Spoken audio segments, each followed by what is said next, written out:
Okay, there's always one nut job out there.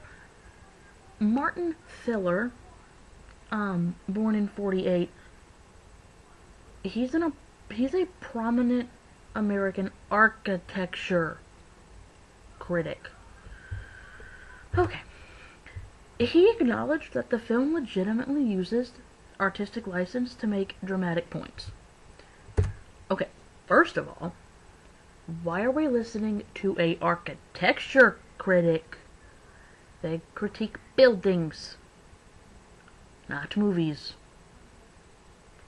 Granted, I've done architecture, or I took a class or two and I sucked. But, I don't know. If I want to know about movies, I'm going to go to a movie critic. If I want to know about music, I'm going to go to a music critic. If I want to know about shoes, I'm going to go to a shoe critic.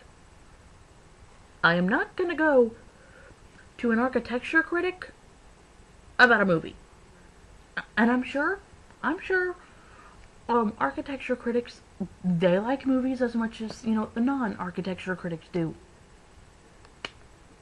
But really, we couldn't find someone more qualified. Okay, that aside, even though it bugs the piss out of me. Okay, to make valid dramatic points. Sure, that's fine.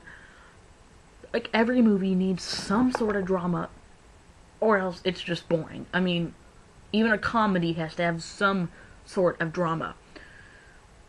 But is turning Churchill's views completely upside down really what we're aiming for?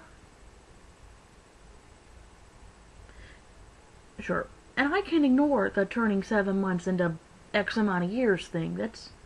I can ignore that. What I can't ignore is turning Churchill's views upside down and asking an architecture critic about a movie.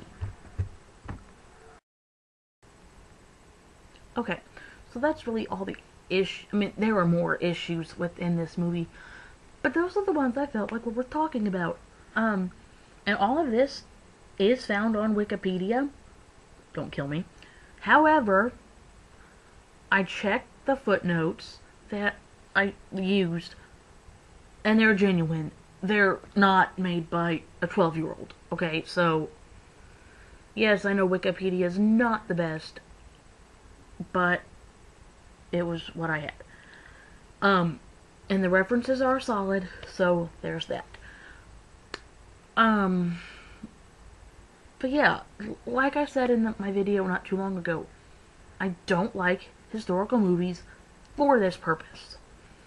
And actually what sparked me to make this little video was because tonight I was in a sappy mood. And I first watched the Hilary Swank movie Freedom Writers, which actually is fairly consistent with what actually happened, and that surprised me. But and then after that I watched the Sandra Bullock movie The Blind Side about the football player. If you haven't seen it, I'm really not spoiling anything here. But in the movie, Michael Orr doesn't know how to play football, like at all. What kind of kid from the projects doesn't know something about sports? Yeah. No, and The Blind Side is a good movie, despite.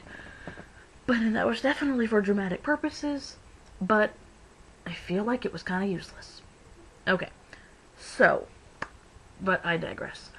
And I'm gonna digress again. My friend texted me, a little bit ago. They made a fifth Home Alone movie. And I'm sad to announce I'm pretty sure I own number 4. Or I did at one point. I know for sure. I don't know if we still have it. Okay, and he's actually watching it now because he likes bad movies. It's not even got Kevin in it. Or Alex. It has Kevin's brother and sister. and they're left, say it with me, home alone. So, and if this brother and sister thing works, there definitely will be more films with them. Why do I bring this up? Because I'm not watching TV right now to watch it, but I'm gonna hunt this sucker down, and we're gonna look at it, eventually. I have no idea when that will be, but, because I'm broke. Yeah, okay. There's that. So that's my issues with the King's Speech. That's my digression about The Blind Side, and there's Home Alone 5. Catch you later.